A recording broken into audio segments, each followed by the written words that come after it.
Here's a tip for you. There's a podcast out there with fans waiting to be your next customer. They tune in every week, they trust the host, and that host wants to talk about brands like yours in their own words to their audience. The problem is, you just haven't been introduced yet. We're Acast, where that introduction happens. As the world's largest podcast marketplace, we let you browse shows, see who's listening, and book host-read sponsorships or run your own ads all from one platform. Transparent pricing, real-time data, complete control. Start advertising on podcasts by visiting acast.com/advertise.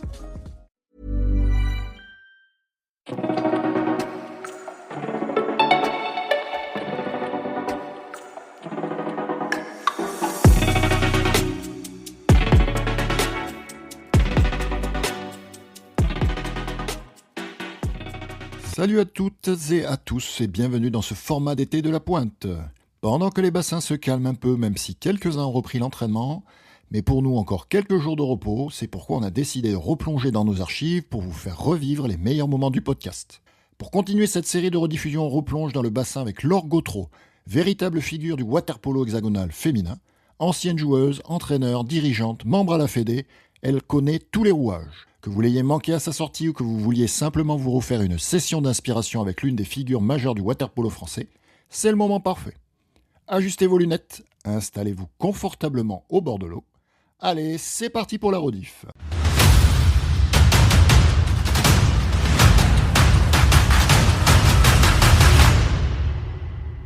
Bonjour Laure, nous avons le plaisir donc de t'accueillir sur le podcast La Pointe, et quoi de mieux que La Pointe puisque c'était ton poste lorsque tu étais joueuse. Est-ce que tu peux te présenter? Bonjour à vous déjà, et puis merci de m'accueillir sur ce podcast, hein. C'est un plaisir et c'est une belle expérience de faire ça et je suis vraiment ravi d'y participer. Donc je suis Laure Gautreau, j'ai été une ancienne joueuse de water-polo. J'ai joué en équipe nationale pendant de nombreuses années, à haut niveau, heu, que ce soit en équipe nationale ou en club, puisque j'ai joué 18 ans en équipe nationale et j'ai 17 titres de championne de France, avec la chance d'avoir eu 2 médailles de bronze aux championnats d'Europe en 87 et 89. Ça, c'est pas d'aujourd'hui, mais quand même, c'était un point important pour le water-polo féminin à l'époque. Aussi au niveau européen avec le club de Créteil et de Nancy où on a été en finale de coupe d'Europe avec Créteil en 88 et en demi-finale avec, Nancy en 2003. Donc c'était vraiment, je pense, les bons moments du water-polo féminin et une belle carrière que j'ai eue en tant que joueuse. Le seul hic, c'est de ne pas pouvoir avoir participé aux Jeux olympiques puisque les filles, n'étaient pas encore, sur cette organisation des Jeux olympiques. Donc voilà, sur le palmarès, sportif, depuis, la fin de ma carrière, j'ai entraîné longtemps, même en tant que joueuse. J'ai entraîné l'équipe nationale junior pendant plusieurs années et maintenant je suis plus, dans le cadre de dirigeante. Je suis présidente de mon club. Je suis membre du comité directeur de ma ligue et responsable du water-polo dans le Grand Est. J'ai fait 2 mandats à la fédération, et là j'ai décidé d'arrêter sur le plan, fédéral et de me consacrer plus sur ma ligue et sur mon club. Alors peut-être pour commencer, bon, tu as évoqué tu as ta longue carrière en tant que joueuse, mais tu es toujours dans le milieu du water-polo, hein, presque on se demande, mais on y reviendra peut-être plus tard, mais qu'est-ce que tu n'as pas fait au sein du water-polo en France? Je vais le dire comme ça. Tu as commencé ta carrière assez jeune, je crois que tu es native de Montreuil, où je crois que c'est là que tu as commencé la natation. Et ensuite, assez rapidement, tu es allé vers le water-polo et je crois que assez vite aussi, tu as rejoint le Racing Club de France. Est-ce que tu peux nous parler de ces débuts? Effectivement, j'étais nageuse au Racing Club de Montreuil, hein, dans le 93 et mon entraîneur de natation était Gérard Venot. Gérard Venot qui entraînait aussi l'équipe de water-polo de Montreuil à l'époque et donc très rapidement avec quelques joueuses, on a décidé de monter une équipe de water-polo féminin à Montreuil, avec Gérard Venot qui nous a, dynamisés et sur un match d'entraînement avec le Racing, tout simplement, le Racing m'a demandé d'aller jouer, au Racing et là, tout s'est enclenché très rapidement. Alors juste Gérard Venot qui nous a petit salut à sa famille aussi puisqu'il nous a quittés, l'année dernière si je me trompe pas. Voilà donc un petit coucou à lui. Le Racing. Oui, donc j'ai enchaîné avec le Racing Club de France où c'était, monsieur Albe qui s'occupait du Racing, qui était à l'époque le club champion de France, le club phare, hein. Donc je suis resté 2 ans sur ce club du Racing et après je suis parti au club de Créteil qui a pris le relais sur le haut niveau, au niveau national. Alors Créteil, club, qui a disparu un peu au niveau, féminin donc enfin plus sur le haut du tableau. Est-ce que tu es parti, enfin ça a décliné au moment où tu es parti ou est-ce que, ça a continué un petit peu là? J'ai pas d'historique là-dessus. Non, ça a continué un tout petit peu, mais ça s'est vite retombé. Ça a été, je ne sais pas combien d'années ce club a existé, mais c'était, assez court.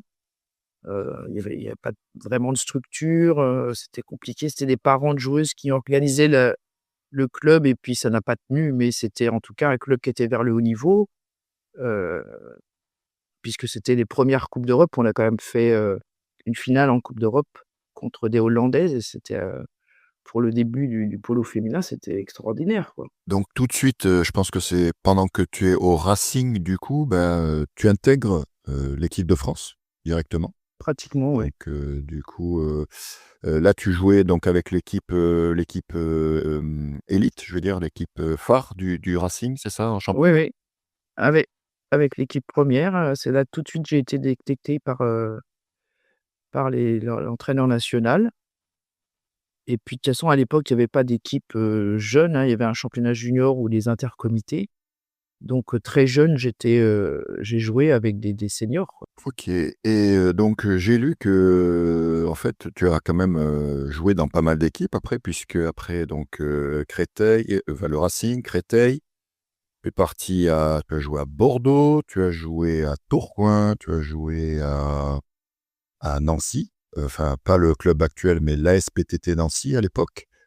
Voilà, est-ce que tu peux nous raconter un peu qu'est-ce qui t'a motivé? Qu'est-ce qui voilà, parce que tu étais, après en plus tu jouais un poste, assez prisé je pense des équipes parce que les postes de pointe, enfin que ça soit en masculin ou en féminin, c'est des postes très importants, dans une équipe de water polo. Qu'est-ce qui t'a attiré? Comment ça s'est passé un peu ces aventures? Et ben, donc très tôt, moi, j'ai joué très rapidement, j'étais très offensif, je jouais en pointe, donc c'est sûr que c'est des postes, qui sont demandés en water polo. Donc je suis parti du Racing de Créteil, je suis parti à Bordeaux pour, tenter une autre aventure et dynamiser le club de Bordeaux. J'y suis resté 2 ans. Après je suis parti à Tourcoing en pensant que ça allait aussi être, un club qui allait dynamiser le polo féminin. Là, je suis resté qu'1 an parce que j'ai bien compris que c'était pas du tout leur optique, sur le water polo féminin et donc après je me suis installé en 91 à Nancy où la SPTT m'a demandé de jouer et donc je suis resté sur la ville de Nancy. Donc j'ai joué pendant, des années à la SPTT, hein. C'est là qu'on a eu les 13 titres, de championne de France, avec Christophe Bachelier qui dirigeait l'équipe. Donc et je suis resté avec un vrai projet sur Nancy.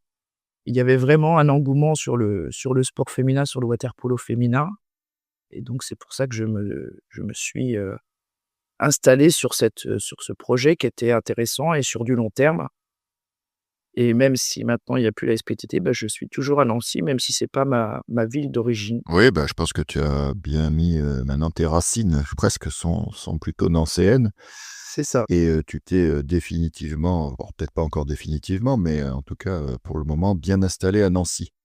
Donc juste pour rappel quand même, donc tu l'as évoqué, 13 titres de championne de France à Nancy, 13 titres d'affilée à préciser et que pour l'instant, même si, le LUC, le nouveau, club phare, du water polo féminin, est à 10 ou 11 titres d'affilée, pour l'instant, Nancy reste encore le club le plus titré d'affilée et donc le record est à battre. Est-ce qu'il sera battu par Lille ou est-ce qu'une équipe viendra les challenger? C'est pas encore ce qu'on a vu parce que récemment, il y a eu un match, remake de la finale de la Coupe de France à l'Ismia et malheureusement, ton équipe s'est à nouveau, inclinée, j'allais dire un peu lourdement, 19-7, même si le score ne reflète pas, je trouve, la physionomie du match.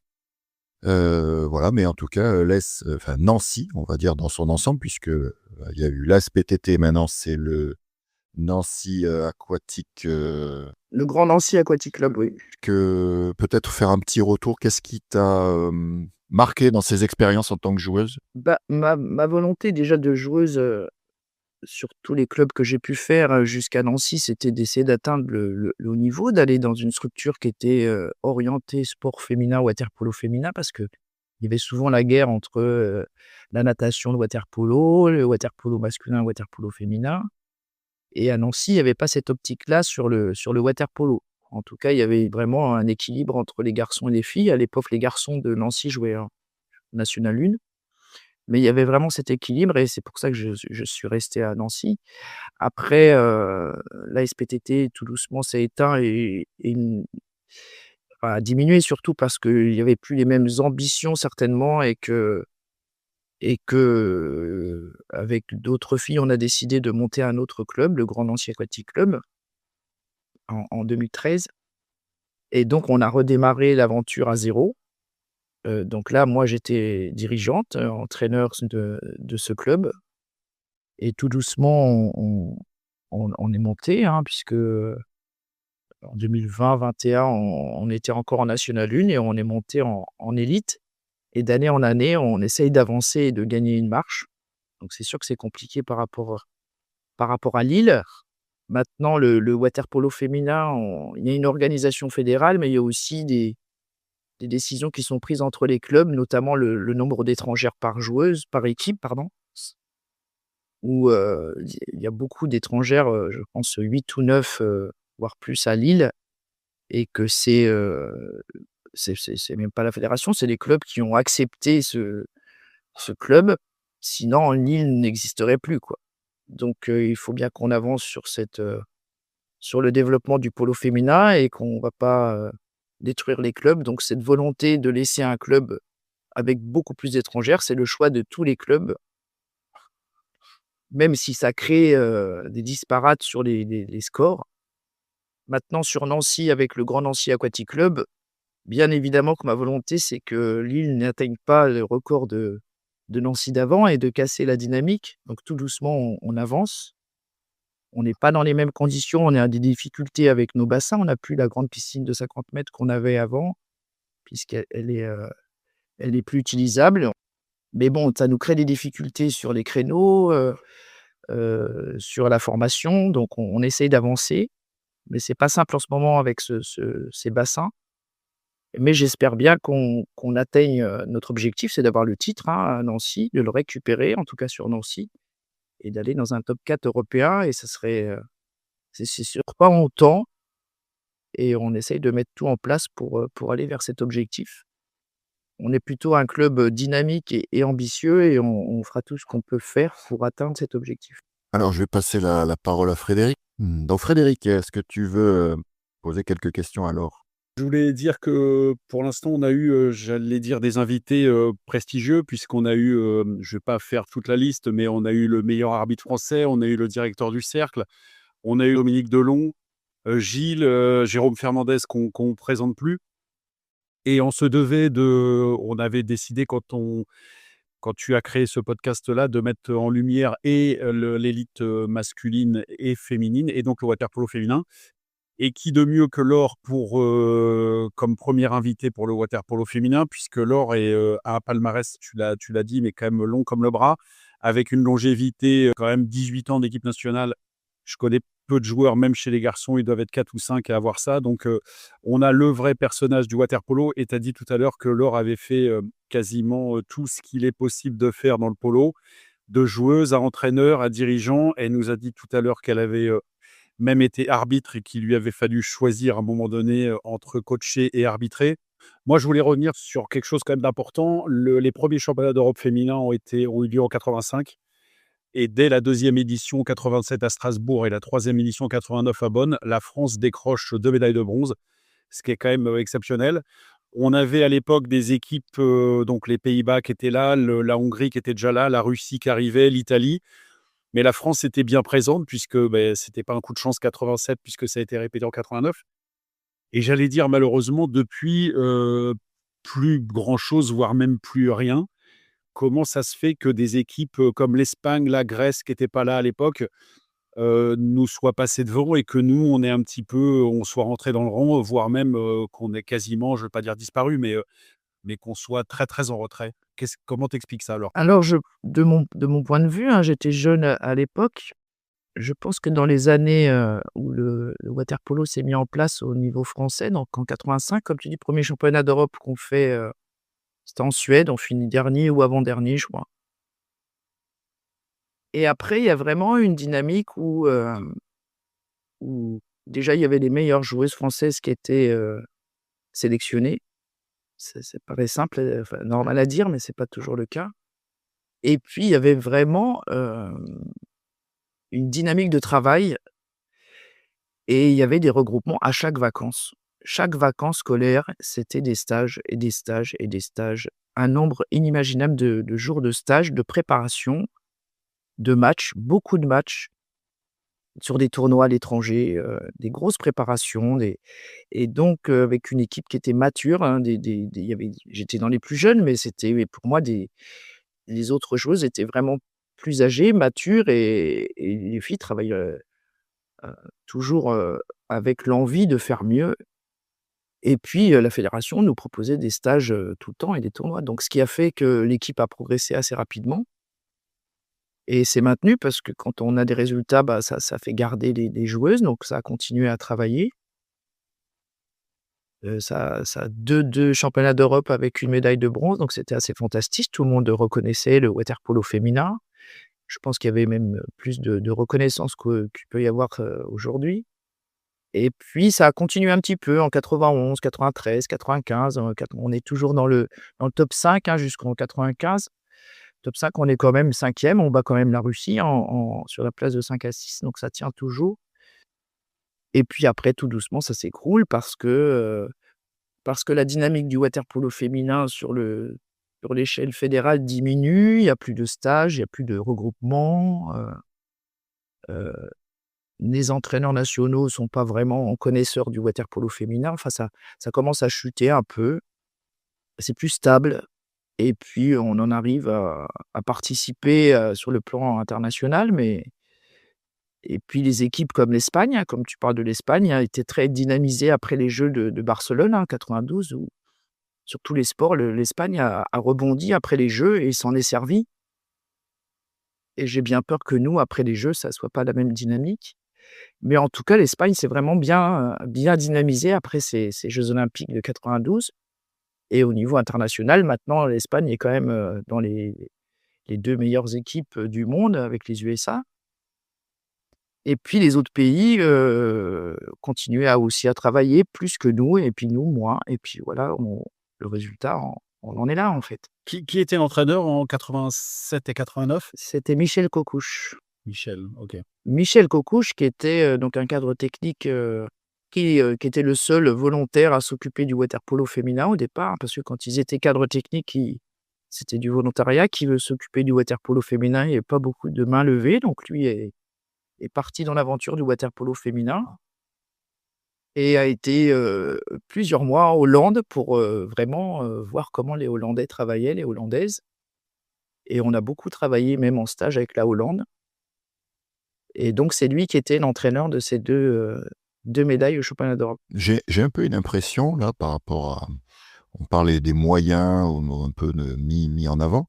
En fait, on est sur une période, puisque alors, on est là pour parler vraiment water-polo féminin, mais je peux pas quand même m'empêcher de faire un petit parallèle, puisque 88, on en a parlé, donc on avait fait un épisode là-dessus, l'équipe de France masculine participe aux Jeux à Séoul, et 92 après, et on est un peu sur cette même période-là. Donc on a l'impression qu'effectivement, la fédération, peut-être à l'initiative de ce que nous disait, je crois, avec Jean-Paul Clémenceau, et peut-être aussi le président de la fédération, Henri Serrandour, si je dis pas de bêtises à l'époque, effectivement, une appétence peut-être un peu plus développée pour le water-polo, et du coup, qui permettait de faire des stages, et cetera. Et qu'après cette période-là, effectivement, on a plus capitalisé et un peu tout s'est effondré.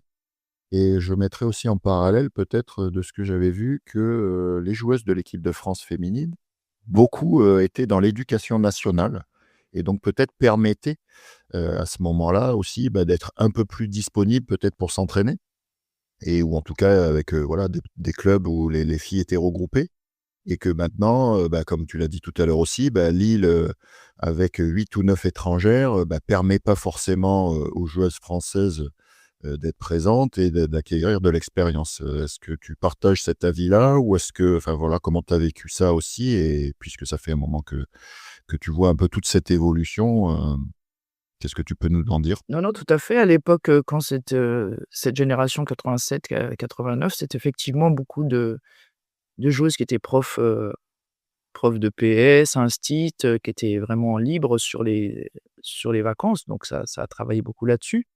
Je pense que si elles avaient d'autres emplois, ça aurait aussi fonctionné, hein. Moi, il y avait pas que des profs, mais en tout cas, il y avait cette volonté de la fédération déjà de regrouper toutes les joueuses à chaque vacances et pas que les joueuses de l'équipe de France, c'était toujours ouvert, hein. Il y avait toujours, 5, 6 ou 10 joueuses de plus et en plus, ça travaillait en parallèle avec l'Île-de-France parce que Michel Coccouche était aussi l'entraîneur, de l'Île-de-France puisqu'avant il y avait des intercomités, seniors entre les équipes, ce qui était une belle compétition et effectivement, alors c'est je pense pas que ce soit par rapport à l'emploi du temps des joueuses, hein, le planning, mais aujourd'hui c'est même pas proposé parce que je pense que c'est une histoire de budget et la volonté d'avant sur, tu parlais d'Henri Serrandour, je pense qu'il n'en faisait pas plus pour le water-polo. Il faisait ce qu'il devait faire pour chaque discipline, qu'elle soit natation, accro plongeon ou water-polo. Il faisait son job de vraiment être sur, comme le DTN, sur toutes les disciplines. Je pense qu'aujourd'hui, hein, la fédération, c'est bien la Fédération française de natation et que les autres disciplines n'existent pas, malheureusement. Il n'y a pas de membres, au comité directeur, très peu sur les autres disciplines. Il y a pas de communication sur le water-polo avec les clubs. C'est carrément, presque un tabou de communiquer tous ensemble. Il n'y a pas de groupe d'experts sur le water-polo pour, essayer de travailler et d'améliorer cette gouvernance. C'est l'état d'esprit général, la directive qui est donnée sur le water-polo. Il n'y a pas de projet sur le water-polo, masculin ou féminin. Donc tout ça fait que c'est une histoire de volonté au départ, de faire les choses correctement, de se donner les moyens ou pas. Ouais, en fait, Henri Serrandour à l'époque, tu dis qu'il a juste, entre guillemets, «fait son job», je suis d'accord, mais comme on voit que les suivants ne l'ont pas fait, on s'aperçoit quand même que quand tu as un président de fédé qui fait juste le job, tu as, comme Christophe l'a dit, 2 participations olympiques de suite pour les garçons. Je rappelle quand même que Nice, à l'époque, avait fait une demi-finale de Coupe d'Europe des clubs champions, chez les garçons avec 2 étrangers seulement, 91-12. C'est vrai. Demi-finale avec, je ne vais pas rentrer dans les détails, mais bon, ils auraient même dû aller en finale. Les filles, parallèlement à ça, font 2 médailles de bronze, une finale de Coupe d'Europe. On fait l'INSEP garçon, on en a parlé avec Gilles, qui fonctionne. Et puis l'INSEP garçon, au bout d'un moment, on leur dit: «Beh, voilà, ça a bien fonctionné, mais finalement, on arrête». Donc effectivement, c'est extrêmement difficile dans le sport de haut niveau d'arriver à performer si tu as pas un minimum, je ne veux pas dire de reconnaissance, mais si tu as pas un minimum quand même de moyens mis à disposition. Moi, j'ai souvent entendu, «Gagner, on vous donnera les moyens», mais c'est pas comme ça que ça marche, hein. C'est on met les moyens à disposition et après on essaye d'avoir des résultats et on marche un petit peu à l'envers là-dessus. Je voulais juste revenir, hein, sur un truc que tu as dit, Laure, sur le cas de Lille que je connais le fonctionnement de Lille, mais l'histoire des étrangers, hein, c'est-à-dire que tous les autres, tu as dit que tous les autres clubs étaient OK sur le fait que Lille puisse avoir 7, 8, 9, 10 étrangères. Elles ont validé ça? Oui, on a fait une réunion en début de saison où Lille a dit, qu'il ne pouvait pas reconduire Lille si, il ne pouvait pas avoir plus du quota d'étrangères qu'on devait avoir. Je ne sais plus si c'est 5 ou 6 parce qu'on descendait d'une par année et donc il a fallu acter donc, avec notre directeur du water-polo, Yann Evengraal, il a fallu acter si on était, OK ou pas. Donc on a tous, décidé que c'était, qu'on acceptait que Lille joue ce championnat avec autant d'étrangers. Et ça va décroître avec le temps ou pas? Non, ça devait décroître avec le temps. Ça devait descendre de 8, 7, 6, 5 et cetera. Et donc là, ça a été bloqué par ça, parce que Lille ne pouvait pas conduire une équipe avec le nombre d'étrangères qui était prévu, quoi. Ça veut dire que donc il y a pas de formation derrière? C'est-à-dire si tu enlèves les étrangères à Lille, elles peuvent pas présenter une équipe pour le championnat? Non, mais c'est le choix de Lille, alors il y a la formation, il y a les joueuses françaises, hein, il y a pas de joueuses françaises, hein, beau chercher des joueuses, il y en a pas. Il y a des joueuses en formation qui étaient, à l'INSEP, qui étaient un bon outil, hein. On parlait du water-polo et du développement. L'INSEP a été un très bon outil pour les filles, pour la formation, qui était un mélange, sans trop savoir, entre de la formation pour, de la relève ou vraiment l'élite, un mélange des 2. Donc c'était pas très clair. Et puis il fallait aller à l'INSEP pour aller en équipe nationale, hein, ces dernières années. Et donc à un moment donné, ces joueuses étaient dans l'INSEP, on savait elles pouvaient pas jouer dans les clubs, donc ça fait qu'il y a moins de joueuses dans les clubs. Et donc Lille avait c'était compliqué d'avoir une équipe. Donc mais c'est un choix des clubs, hein, tout le monde a adhéré à ce projet. Donc on verra comment les règlements et comment on s'organisera les années à venir. Mais bon, c'est les clubs qui ont décidé. Et comment t'expliques le fait que Lille, avec toutes ces étrangères, on n'est pas là pour faire le procès de Lille, hein, mais ne parvient jamais à passer le cap d'un premier tour de Coupe d'Europe. Donc en fait, moi, à la limite, si le projet c'était on a un club phare, un club fanion du water-polo français et qui va dans un Final Four européen ou qui a des titres et tout ça, mais c'est au prix d'une légion étrangère présente, je pourrais à la limite comprendre, même si c'est fait au détriment de l'équipe nationale. Mais en plus, ça marche pas au niveau européen. Bah, ils essayent, hein, c'est aussi leur volonté, hein. C'est pour ça aussi qu'il y a beaucoup d'étrangères, hein. Moi, je fais aussi la même chose, essayer de trouver des joueuses au niveau européen parce que sinon on prend des fessées. C'est la volonté de Lille, donc ils essayent de s'entourer faudrait les voir avec eux, mais c'est leur projet de s'entourer des meilleures joueuses, de créer une dynamique, pour la coupe d'Europe, puisqu'il y a un écart énorme entre notre championnat et le niveau européen. Bon, ça passe pas, donc pourquoi, comment, ça serait plutôt de voir avec eux jusqu'à ce qu'ils pêchent dans cette accession. Il manque un peu peut-être de stabilité dans les étrangères, ou des choses comme ça, je sais pas, faudrait voir avec l'entraîneur ou les dirigeants de Lille. Mais en tout cas, la volonté de Lille, c'est d'être plus performant, pas pour le championnat, c'est pour la coupe d'Europe. C'est pour ça qu'il y a une telle, disparité. Puis après, chaque club a ses ressources financières, son budget, et on peut pas, atteindre le budget de Lille. Je pense que si tous les clubs avaient un budget plus conséquent, il y aurait aussi plus d'étrangères parce qu'il n'y a plus de Françaises. Il n'y a pas de Françaises, qui sont d'un niveau, correct, il y en a pas beaucoup. Alors, il y a un club qui a essayé ça et qui a essayé ça avec succès quand même, puisqu'ils les ont très largement titillées, chatouillées. Et elles ont passé un tour de Coupe d'Europe. C'est Mulhouse, qui finalement, alors je ne sais pas si elles se sont brûlées les ailes ou quoi, mais Mulhouse, ils ne sont pas rentrés dans le rang, ils ont disparu tout simplement. C'est quoi ton regard par rapport à ça, la disparition du deuxième club français qui avait des ambitions pour renverser la table et passer devant Lille?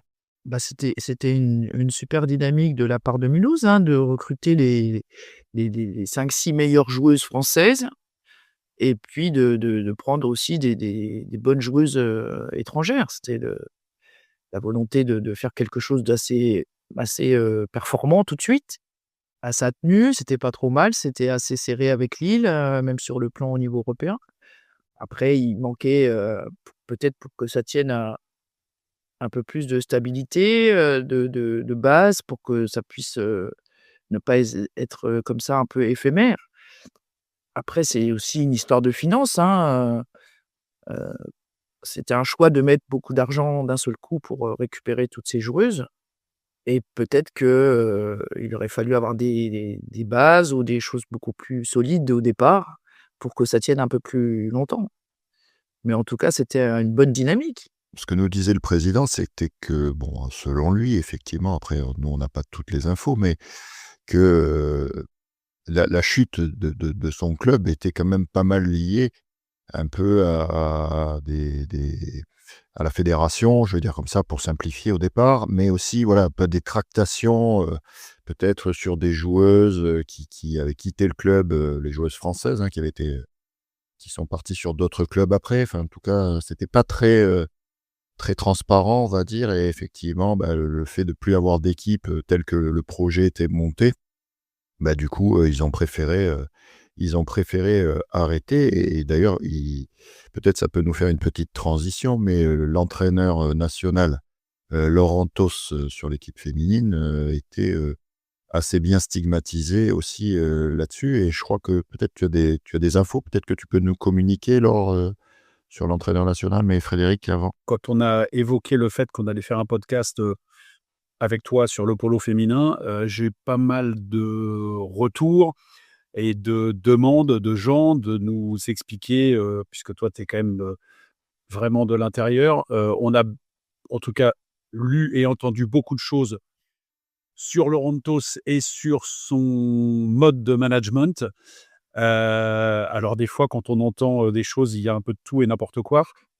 Mais je voulais vraiment ton avis là-dessus, sans, langue de bois, hein, on est tranquille et là, au moins, on aura une bonne partie de la vérité vraie, j'allais dire. Oui, la vérité est vraie. Donc moi, je suis, pratiquement au courant de tout ce qui s'est passé dès le départ. Je suis en lien avec, beaucoup de joueuses, de tout ce qui se passe, ce qui s'est passé, hein, même avant cet entraîneur.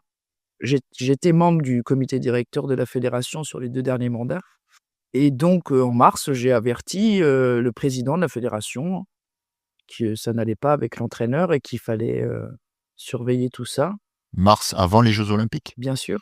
Donc c'était, la fédération était au courant des agissements de cet entraîneur et donc s'est engagée à essayer de voir ce qui se passait, de suivre, de voir avec les joueuses, qu'il soit pas tout seul avec une fille, qu'il soit pas, toujours accompagné, par quelqu'un de la fédération en déplacement et cetera.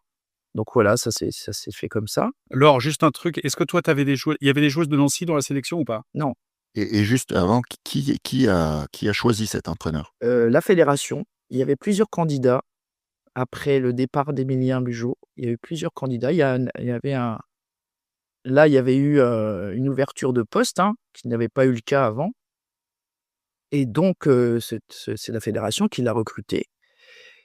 Mais You've got social dialed in.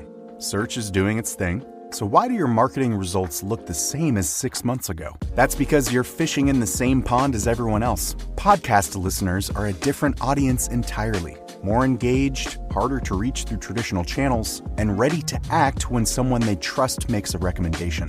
We're Acast, and we put them right in front of you. Browse thousands of the world's leading podcasts, book host reads or run your own ads, and track every conversion in real time. Same skills you already have, brand new results. Acast. Acast.com/advertise. il y avait des antécédents déjà, en Grèce, hein, sur cet entraîneur. Donc pour revenir à l'histoire, bah, après l'aventure du polo a continué. Il y a les jeux olympiques, c'est quelque chose d'assez énorme pour une joueuse, donc tout le monde, veut participer aux jeux. Une telle pression fait que, les gens se sont un peu tus ou n'ont pas toujours osé dire les choses et la plupart des joueuses, hein, ont décidé d'attendre, après les jeux olympiques et comme ça n'avançait pas, il a fallu aller avertir le ministère et c'est le ministère qui a suspendu, cet entraîneur. Voilà. Alors attends, Laure, si on revient un peu dans la chronologie, donc lui, il est nommé à la place d'Émile Bugeaud, OK, par la fédération. Il y a une ouverture de poste, mais visiblement, je ne sais pas si les candidats ont été reçus ou quoi, ou si lui a passé le cap de l'ouverture de poste. C'est quelqu'un qui a entraîné l'équipe nationale grecque, qui a entraîné les garçons, d'abord, qui a eu 2 titres de champion du monde ou champion d'Europe chez les moins de 20 ans, chez les garçons, qui a entraîné les filles. Et en fait, toi, donc, si je comprends bien, tu as des retours de filles qui se plaignent d'agissements, j'allais dire, contraires aux agissements normaux du rapport entraîneur-entraîné. Tu soulèves le problème, comme tu le dis, tu es membre du comité directeur de la Fédé, tu soulèves le problème auprès du président qui est Gilles Sézional. C'est quoi le retour que tu as quand tu soulèves ça? Il y a d'étonnement, il y a on s'en fout, on va prendre des mesures ou comment? Non, non, c'est pas du tout je m'en fous. Ils ont essayé d'être réactifs, de prendre des mesures par rapport à l'INSEP, d'avoir un suivi, d'aller voir comment ça se passe aux entraînements à l'INSEP, non, non, il y a on me dit pas du tout, «On s'en fout». Non, non, il y a vraiment une réaction de la fédération qui essaye de faire les choses et qui me disent, «Laure, on met un plan d'action, sur ça, t'inquiète pas», non, non, il y a il y a une volonté de faire les choses. Après, j'ai les choses se sont faites ou pas, mais en tout cas, c'était une volonté de se mettre dans cette action. Donc ça veut dire qu'il y a une mise sous observation pour qu'on comprenne bien ce que ça veut dire. Ça veut dire qu'il y a quelqu'un qui est dépêché à l'INSEP pour voir un petit peu comment ça se passe, pour voir le mode de fonctionnement, c'est Bah, ça? à peu près, c'est un peu ça, mais c'est peut-être sur l'INSEP, mais aussi sur les déplacements sur les équipes nationales. Le but, c'est de voir s'il y avait vraiment un souci ou pas, de convoquer, de voir avec les joueuses. Ils ont essayé quand même de faire des choses pour même avec les joueuses, en entretien, de voir ce qui se passait et cetera. Non, non, je j'accusais pas la fédération, je voulais savoir comment c'était passé. Oui, oui, oui, oui. Après, le contexte il y en a qui ont déjà signalé des choses. Il y a eu des signalements, hein, parce que les signalements n'ont pas été faits que par des joueuses au niveau du ministère, mais il y a aussi, des gens qui étaient dans le médical qui ont fait des signalements. Il n'y a pas que les joueuses, hein. Donc c'est aussi pour ça que le ministère a peut-être aussi, pris en compte, encore plus cette affaire. Maintenant sur les faits ou les pas faits, il y a une enquête qui est, mise en place. Il y a des auditions qui sont réalisées, donc il faut attendre, la suite de ce que le ministère va faire, quoi. Est-ce que les joueuses ont constaté un changement suite à ça? Je pense que même si on était très, très proche des Jeux et que ça aurait été compliqué à nouveau de changer de sélectionneur pour en retrouver un autre, je ne sais pas, à 2 mois des Jeux, est-ce que les joueuses ont noté quand même un changement d'attitude ou en fait, il est resté, toujours sur sa ligne de conduite? Non, non, il a changé quelques petites choses, il a fait attention quand même sur certaines choses. Il avait bien compris la situation, heu, il a essayé de faire des choses, mais voilà, donc ça il y a des choses qui ont continué. Et donc la suite, bon, je comprends bien les joueuses, le poids d'une sélection olympique et que, beh, quand il y a une sélection olympique au bout, ouais, tout le monde la ferme un peu, hein, tu veux tellement aller aux Jeux que, bah, tu mets un linge un peu sur ce que tu as à dire et tu te tais et t'attends. On va revenir après sur la performance aux Jeux olympiques, mais quand tu parles de donc mais on est allé jusqu'au stade de la fédération et après, vous avez été obligés d'en parler directement au ministère, c'est ça? Bah, après les filles ont c'est tout ce qui est dans la règle, des signalements, hein. Les joueuses ont fait des signalements, ont fait des courriers, le suivi d'une logique de ce que doit faire, une joueuse dans ce cas-là et donc après le ministère, a pris en compte tous ces signalements et après met en place une enquête, quoi. Donc c'est le ministère qui a, suspendu et non pas la fédération, c'est le ministère qui a suspendu Laurentos et au vu de la suspension, la fédération a embrayé là-dessus en disant que bon, bah, vu qu'il était suspendu X mois, il pouvait plus, continuer à mener à bien ses fonctions et donc lui a enlevé l'équipe nationale, c'est ça? Oui, oui, après ils lui ont expliqué que soit il attendait le temps de l'enquête, soit il démissionnait. Il n'y avait pas 36 choix, donc il a fait l'option de démissionner et il est reparti en Grèce, entraîner. OK. Oui, il a été plus ou moins contraint quand même à démissionner. Bah, écoute, merci pour cet éclairage déjà, là-dessus parce qu'il y a eu beaucoup de tapage, pas forcément médiatique, mais nous, on a eu beaucoup de retours, en nous demandant qu'il voilà, il fallait dénoncer les agissements de ce garçon. Alors bon, on le fait, comme ça, mais alors je voulais revenir aussi sur les Jeux, tout à l'heure tu as dit que bon donc médaille 87-89, les Jeux pour les filles ont commencé seulement en 2000, donc bon, il y avait pas la parité à l'époque, hein, puisque les Jeux masculins existent depuis très longtemps.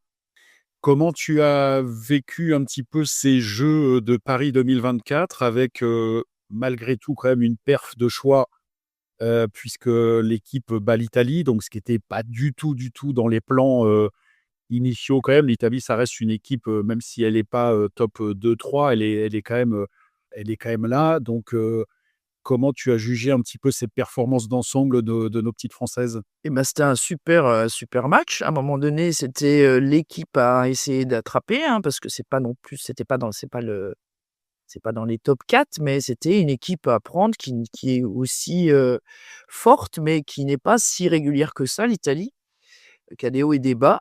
Et c'était, le moment de prendre, heu, cette victoire aux Jeux à Paris, et la France l'a fait, remarquablement. C'était un très beau match avec de l'engagement. Après, le problème des compétitions, c'est que ça ne se joue pas sur un match, et qu'il faut être régulier aussi pour toutes les équipes, et puis pour remporter une compétition et pas un match. Donc peut-être que ça a monté un peu vite, en disant: «Bah, la France a gagné l'Italie, c'est bon». Mais non, c'est pas suffisant. Donc mais en tout cas, c'était une belle performance, mais ça n'a pas suffi pour, le reste de la compétition pour aller dans un top 4, quoi. Alors il y a ce match quand même un petit peu bizarre, hein, entre la France, puisqu'il y a une triangulaire. La France bat l'Italie, l'Italie bat la Grèce et donc si la Grèce bat la France de 8 buts d'écart, bah, l'Italie reste à quai et la France passe. Comment tu c'est pas évident de je vais pas dire d'arranger un match, mais de un match à +8 comme ça et puis il y a 11-4 comme par hasard, il y a 11-4 pour les Grecs, il reste, une zone plus, donc si elle marque, je pense que Mayara Ekro dans la cage, aurait pas fait tout ce qu'il fallait pour arrêter le tir à ce moment-là et les Grecs, je ne veux pas dire refusent de jouer la zone plus, mais la jouent pas en fait, enfin la jouent pas, comme elles auraient dû la jouer. C'est quoi ton analyse par rapport à ça? Est-ce que c'est parce que c'est Laurentos qui dirige la France et qu'il est grec et qu'il y a une espèce de pas de vengeance, mais un petit peu ou, comment tu analyses ça? Il y a un peu de tout. Déjà, je pense que déjà la Grèce ne voulait pas que la France passe, hein. Elle préférait que ce soit l'Italie. Déjà parce que je pense qu'ils sont plus proches des Italiens, aussi par rapport à Laurentos. Après sur le match en lui-même, s'il faut 8 buts, pour moi il y a pas photo. C'est tu prends les buts qu'il faut et tu arrêtes quand il faut jouer, hein. À un moment donné, faut respecter les règles et le fair play et l'engagement du match, mais tu as des choix tactiques à mettre en place pour ton résultat sportif. Donc à un moment donné, bah, s'il faut, mettre jouer un peu en dessous, un petit peu accélérer, un peu ralentir, ça fait partie du jeu tactique. Après, il y avait pas de données, dans l'explication du match, le jeu tactique de la France sur ce match. À aucun moment, Laurentos a donné des certaines consignes. Ils ont joué le match comme s'ils jouaient, un autre Je match. parle pas des consignes que Laurentos a données. Moi, je parle des Grecs. Laurentos, lui, il a Oui, oui, non, mais les Grecs, c'était sûr. C'est sûr, les Grecs, c'est de la volonté, c'est que la France passe pas. OK, donc on est d'accord. Donc Pour X raisons. Ça, je suis d'accord, il y a pas de oui, photo. donc le 11-4, j'ai l'impression qu'elles ont fait pas exprès, mais d'arriver à +7 et d'être à 2 doigts de donner la qualif à la France avec cette zone plus et puis finalement, bah, elles renoncent, c'est une espèce d'ironie en disant: «Voilà, on est pas loin, mais Laurentos, tu passeras pas». Je pense qu'il y a ça, Mais non, elle ne passera pas. Je connais bien la femme qui entraîne la Grèce, qui s'appelle Alexia, qui a joué on a joué ensemble. Elle était défense de pointe de la Grèce quand je jouais pointe, et donc elle parle très bien français et je suis toujours en contact avec elle. Évidemment que la Grèce ne voulait pas que la France passe. mais alors pour aller jusqu'au bout, parce que si tu laisses passer l'Italie, l'Italie est évidemment, même si tu as souligné que l'Italie est irrégulière, l'Italie représente quand même dans une confrontation, Italie-Grèce, un danger beaucoup plus important pour la Grèce que la France. Donc le fait d'accepter que l'Italie passe et pas la France, c'était pas, j'allais dire, un choix sportif pour la suite de la compétition, c'était un choix punitif. Il y avait le choix de la Grèce, mais il y avait le choix des joueuses grecques aussi. Oui, on est d'accord, on s'est compris. Voilà. Voilà, on s'est compris. Je voulais juste de poser une question aussi. Florian Brouzot, pour les garçons, a dit que alors je ne sais pas trop comment appeler ça, parce que pour moi, c'est pas non plus, une désillusion, mais que l'équipe a été tellement, happée, par l'événement, on reviendra là-dessus, bah, qu'ils sont plus ou moins passés à côté de leur tournoi. Ça n'a pas l'air d'avoir été le cas pour les filles, hein, puisque les filles ont fait le tournoi, j'allais dire presque un meilleur tournoi que ceux auxquels on s'attendait avec cette victoire contre l'Italie et est-ce que tu as eu quoi comme retour des filles par rapport à ça? Bah, je sais pas si cet engouement des jeux, des fois, dynamise à être, encore plus puissant ou à tétaniser, hein, selon les moments. Bah, après c'est quand même un truc assez incroyable de faire les jeux, j'imagine. Que ce soit chez les filles, chez les garçons, je pense qu'il y avait, c'est compliqué, mais après, je pense qu'une fois que la compétition est démarrée, elle est démarrée. Et il y a cette crainte des jeux. Enfin, je m'imagine une joueuse, hein, ou joueur, à un moment donné, une fois que le premier match est lancé, ça va mieux, quoi. C'est comme quand un match est lancé, ça va mieux. Donc après, cette pression des jeux, il y avait pas de pression à avoir, hein. La France n'était pas favorite, ni chez les filles, ni chez les garçons. On n'était pas les champions du monde, champions olympiques, à la maison, donc il y avait pas de pression. Il y avait juste à faire un petit exploit ou pour essayer de passer. Alors chez les garçons, c'était pas loin, hein. On attendait plus les garçons à passer plus facilement que les filles. Il a manqué pas grand-chose, chez les garçons. Je pense pas que ce soit dû à la pression ou à l'engouement de la compétition. Je pense que tout le monde, que ce soit les garçons ou les filles, était bien cadré pour pas se disperser, ailleurs. Après ça joue pas à grand-chose, hein, sur quelques attaques, quelques défenses. Après, c'est les choix des joueurs aussi sur les équipes nationales, qu'elles soient garçons ou filles. Alors, je suis moins dans les garçons, il y a quelques petites choses qui sont un peu surprenantes. Des fois, des joueurs qui arrivent au dernier moment, je suis un peu surprise.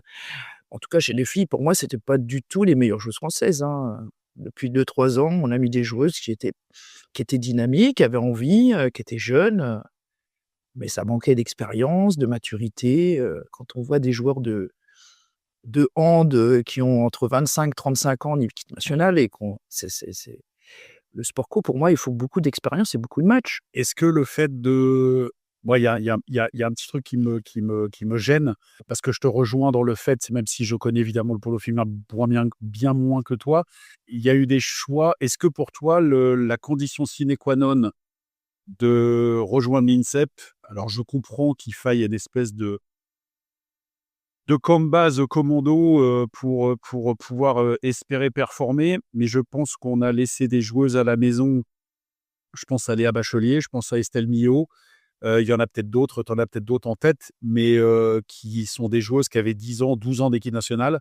Léa Bachelier qui est maman, donc c'est un peu compliqué quand même d'aller à l'INSEP avec un gamin en bas âge et cetera. Je pense que ces joueuses-là auraient, mérité, et je pense qu'effectivement, on a envoyé la sélection qui répondait aux critères de sélection via l'INSEP, mais je pense qu'on n'a pas envoyé la meilleure sélection possible chez les filles. Chez les garçons, à 95 oui, je me suis déjà prononcé là-dessus, mais malheureusement pour moi, c'est pas les 2 meilleures sélections qui ont été envoyées, et ça fait tâche quand même. Oui, ça fait tâche parce que c'est vraiment dommage, sur le moment, sur le résultat, attendu, mais ça fait tâche sur l'avenir, entre la transmission des anciens, des anciennes, sur la jeunesse. Donc on perd 10 ans.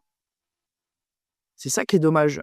Donc il y a le moment, présent par rapport à la situation actuelle de mettre l'équipe la plus forte chez les garçons ou chez les filles, mais ça a des résonances incroyables sur le temps. Parce que cette transmission, elle met un temps fou. Après, il faut repartir sur des bases et des jeunes ou des jeunes garçons ou des jeunes joueuses, elles pensent qu'elles sont les grandes vedettes de leur équipe, alors que ce n'est pas du tout le cas.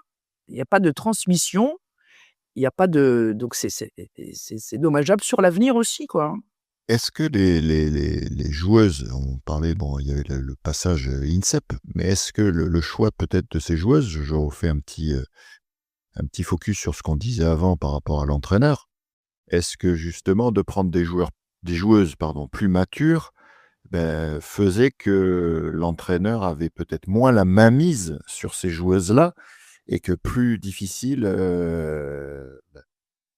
à contrôler, ouais.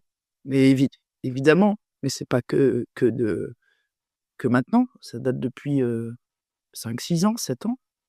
Dès qu'une joueuse est un peu plus âgée, qui a un peu plus de diplôme, qui est, mature, qui a de l'expérience, face à un entraîneur qui, peut se sentir déstabilisé, c'est très simple de ne plus la prendre. Est-ce que tu penses, Laure, j'ai une question, est-ce que tu penses que les filles, parce que j'ai regardé un peu les matchs au jeu, à part Oka, qui est un peu un cas, particulier, mais est-ce que tu penses que les filles sont plus, pas performantes, mais c'est plus facile, pour une femme d'entraîner des filles?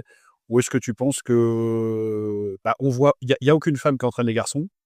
Est-ce que tu penses qu'il vaut mieux une femme pour entraîner tu m'as parlé de Christophe Bachelier qui a entraîné les filles de Nancy avec succès. Et donc, bon, la mixité existe. Mais est-ce que tu penses que le fait d'avoir une femme aux manettes, ça aurait peut-être changé des choses ou pas? Non, je pense pas que ce soit une histoire de femme ou d'homme, je pense que c'est une histoire de compétence et de prendre, l'individu en compte et pas le prendre pour une machine ou un mouton ou je pense pas que ça soit une histoire de sexe, c'est une histoire de façon de fonctionner, de façon d'accompagner le sportif et de l'amener le plus haut possible et au meilleur niveau. C'est ça, c'est tout simplement ça.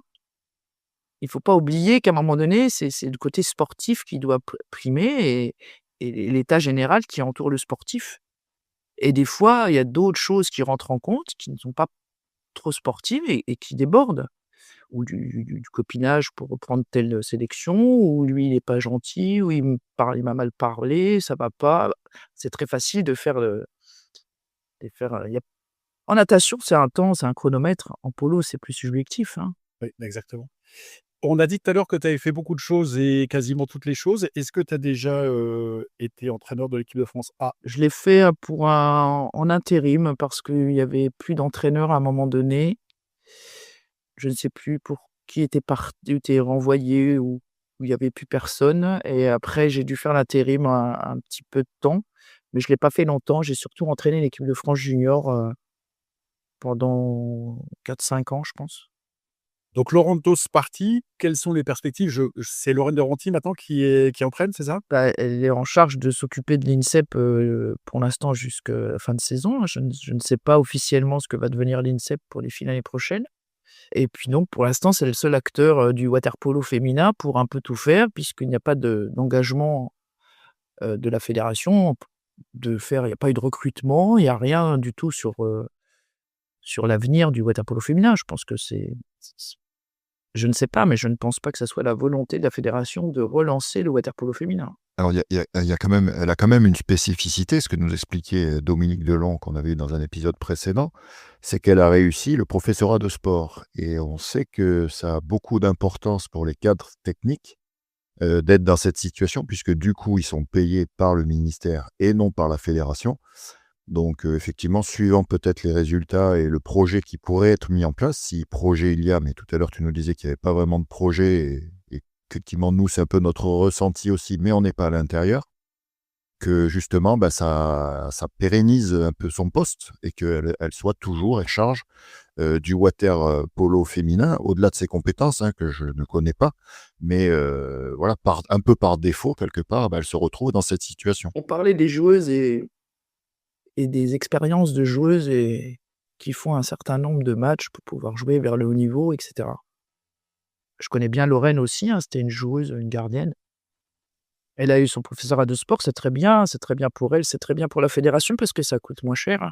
Par contre, il y a pas de elle a pas d'expérience, peut-être qu'elle en aura dans quelques années, mais c'est les débuts et quand j'étais joueuse, j'allais dans les clubs où l'entraîneur était le plus expérimenté possible, c'était une de mes volontés. Donc je pense que c'est important aussi d'avoir des entraîneurs pour respect par rapport aux joueuses qui ont aussi des compétences.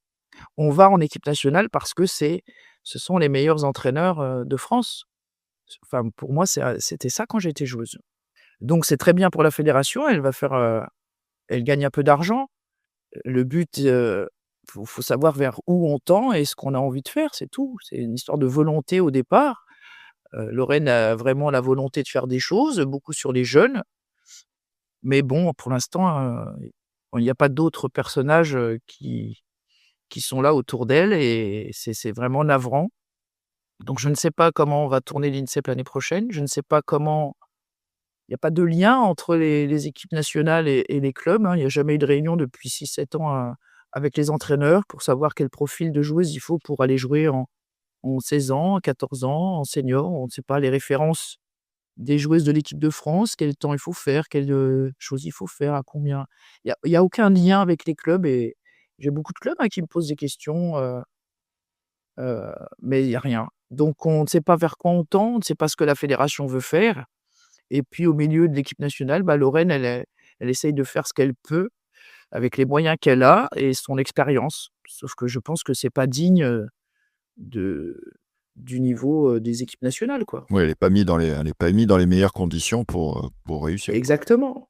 Ça fait une bonne transition, je trouve aussi ce que tu viens de dire, c'est que, tu as fait partie donc, au moins 2 mandats du comité directeur. Est-ce que c'est tout ce qu'on vient un peu d'évoquer, ce manque de projet, tout ça qui t'a fait, quitter, un peu le mandat? Ou est-ce que c'était une vraie volonté de te consacrer, bah, plus dans ton club parce que tu as déjà fait au bout de beaucoup pour la fédération? Tout à l'heure, tu disais effectivement tu voulais te consacrer quand même pas mal au comité parce que tu es engagé dans beaucoup de choses. Parce que là, bah, tout ce que tu dis, enfin, je trouve c'est dommage de pas essayer de le pousser, même si je pense que c'est très compliqué, à la fédération. Mais, voilà, c'est un peu ce retour-là. Qu'est-ce que tu peux nous dire? Au niveau des 2 mandats que j'ai fait à la fédération, donc déjà les membres, il y a très peu de membres de membres de gens de personnes du water polo au comité directeur, hein, il y en a jamais eu des masses.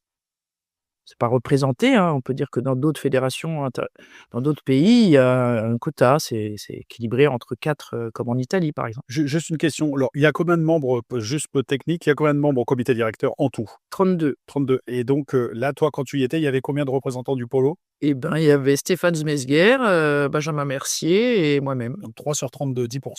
Donc voilà, et puis ces membres-là, ces 3 membres, ne sont même pas dans la commission water polo. Il y avait que Benjamin Mercier qui dirigeait la commission water polo. Les autres, on n'était pas dans la commission, avec Stéphane, la commission polo.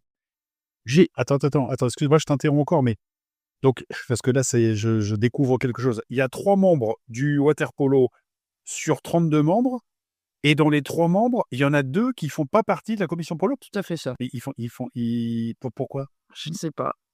C'est tout. Non, non, non, mais Non mais tu comprends l'incongruité quand même du truc. C'est ça, je découvre quelque chose. Beh, donc on en a que 3 au polo, et sur les 3, il y a une commission water polo, ils en font même pas partie. moi, moi, j'étais plus référencé water polo féminin, donc on m'interrogeait quand même pas mal sur le water polo féminin. J'ai quand même essayé d'avancer sur, certaines choses sur le polo féminin, mais c'est plutôt du off, tu vois? Mais en tout cas, dans la commission water polo, c'est comme ça, le mandat, et donc moi, j'étais membre président de la commission de la féminisation, de la mixité, des luttes contre les violences, la discrimination. J'étais sur ce secteur-là, mais sur le papier, j'étais pas dans la commission water polo. Donc j'œuvrais pas mal sur le polo féminin, sur des idées, des actions. Les clubs, ils sont plutôt, à me demander, hein, à chaque fois. C'est plutôt moi, un petit peu, entre guillemets, «la référente», du polo féminin. Donc quand un club a des questions ou des problèmes, il m'appelle moi, quoi, hein. Mais la fédération, non, non, non, le water-polo, c'est pour ça que je dis qu'à un moment donné, je l'ai j'ai essayé, j'ai tenté, hein, de voir comment ça pouvait fonctionner, et comment on pouvait faire avancer le water-polo, mais c'est pas possible, c'est impossible. Dans les conditions actuelles, c'est impossible. La fédération fait des choses, elle fait pas rien, hein, mais elle œuvre plus sur d'autres dynamiques qui sont sportives. Et quand elles sont sportives, elles sont très natation, et c'est très peu sur la partie sportive.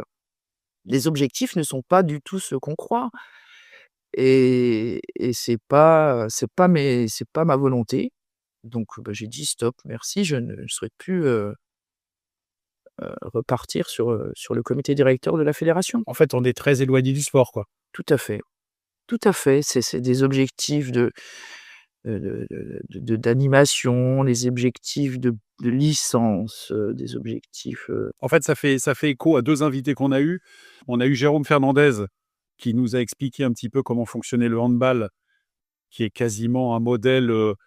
Il y a une pérennité. La France jouera la médaille de bronze contre, le Portugal au championnat du monde. Mais il n'y a pas de hasard entre la mise en place qu'a fait Daniel Costantini, dans les années à la fin des années 80, et maintenant on est en 2025, 40 ans quasiment après. Il y a une pérennité des résultats, mais quand il nous explique comment ça fonctionne, bah, il y a plus de mystère en fait. Les moyens sont mis et la performance arrive. Et puis on a eu Dominique Delon qui nous a expliqué aussi, où on évoque souvent avec des amoureux un peu du polo, la faisabilité d'une fédération indépendante de water polo. Moi, je reste persuadé que Là, les JO, ça a été un effet d'aubaine et la Fédé s'est un peu servi de ça et à surfer sur les bons résultats des garçons, mais qu'il n'y a pas de plan mis en place pour la pérennité de la performance. Et vous êtes dans le dur, les filles, on va commencer à être un petit peu dans le dur. On est déjà un peu dans le dur chez les garçons. Mais moi, je reste persuadé qu'il faut voler de nos propres ailes. Et même s'il y a des difficultés, même si c'est un menhir à bouger, l'organisation, le financement, etc., et si on veut avoir des résultats, ça en passera obligatoirement par ça. Ou comme on l'évoquait aussi, c'est-à-dire que il y a des fédérations plutôt latines, donc on en évoquait, je crois, l'Espagne, peut-être Grèce et Italie, où le water polo faisait toujours partie de la fédération générale, hein, avec la natation, mais qu'ils mettaient des moyens ou se reprojeter comme à l'époque, on le disait tout à l'heure, avec Henri Serrandour, où il y avait juste le minimum et c'était équilibré entre les 4 volets de la fédération.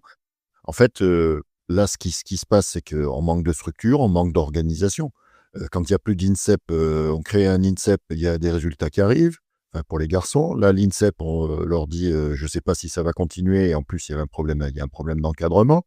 Il y a un problème peut-être des filles qui sont, parce que la densité, elle est plus là. Je pense qu'il y a plus peut-être d'intercomités féminins.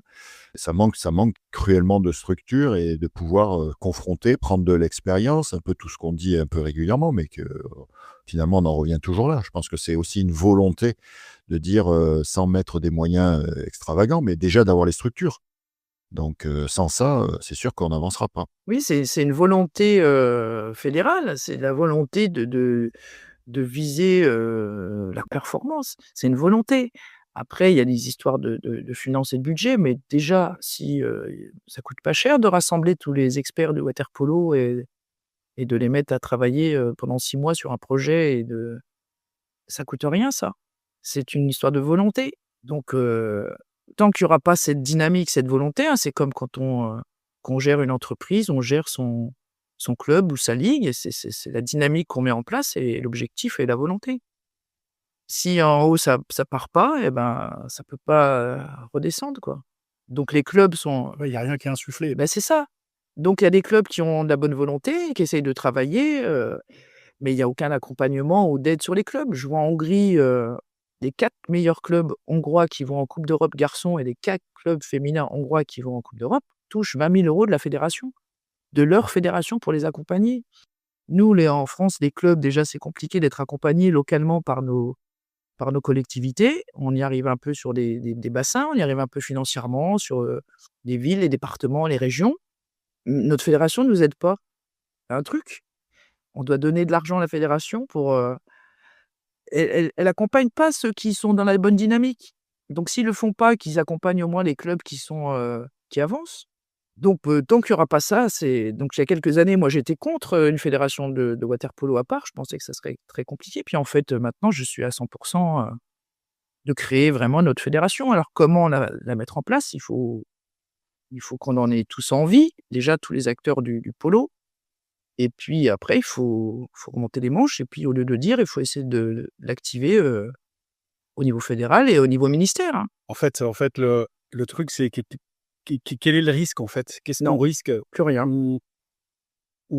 Voilà, quand tu es laissé, plus ou moins à l'abandon, soit tu acceptes, l'abandon avec, toutes les conséquences que ça engendre, donc on va revenir à ce qu'on était un petit peu avant, notamment chez les garçons. Ou bien alors, en plus, on a la chance quand même d'avoir chez les garçons, je parle pas des filles, mais chez les garçons, des figures de proue, des gars qui sont des têtes d'affiche mondiales. On a eu Pierre Garçot qui a été mais le polo était pas médiatisé comme il a pu être médiatisé ces derniers temps. Il y avait pas les réseaux sociaux, tout ça.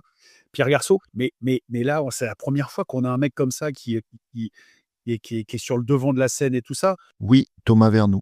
Donc on a des têtes d'affiche, on a des choses, et on a beaucoup d'amoureux de ce sport qui sont de bonne volonté et qui, moi je connais pas toute la technique, ministérielle, la bureaucratie, la technocratie française qu'il faut pour créer une fédération indépendante.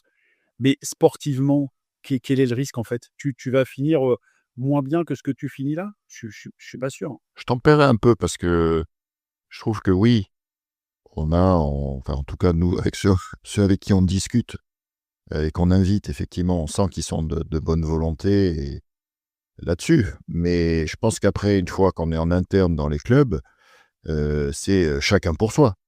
Et c'est pour ça que la ligue promotionnelle, elle n'a pas marché. C'est pour ça que là, Water Polo Evolution, pour moi, ça ne fonctionne pas. Voilà, il y a un moment, quand on se retrouve, quand on doit se retrouver autour de la table pour vraiment faire avancer les choses, après, je sais qu'à l'époque aussi, Patrice Pecker, on fait souvent appel à lui, enfin en tout cas, lui fait des appels du pied. J'espère que peut-être qu'un jour, il nous rejoindra aussi.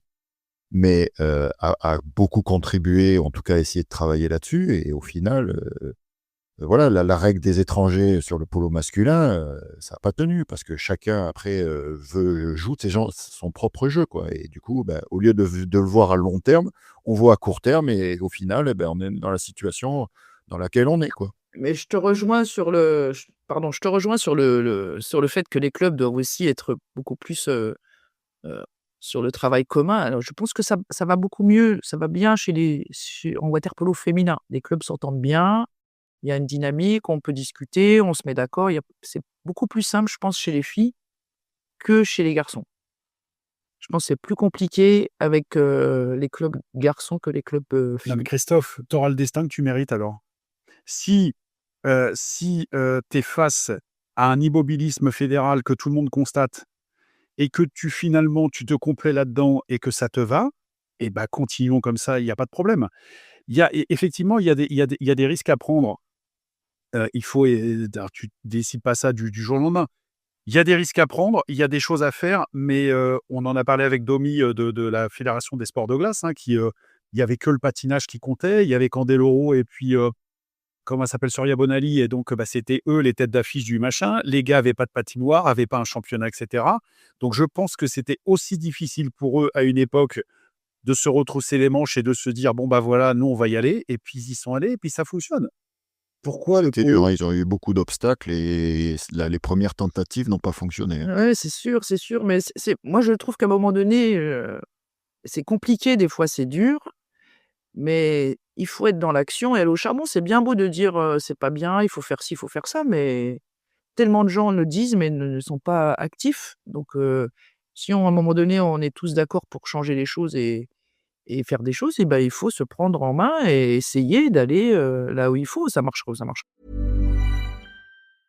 You've got social dialed in. Search is doing its thing. So why do your marketing results look the same as 6 months ago? That's because you're fishing in the same pond as everyone else. Podcast listeners are a different audience entirely. More engaged, harder to reach through traditional channels, and ready to act when someone they trust makes a recommendation.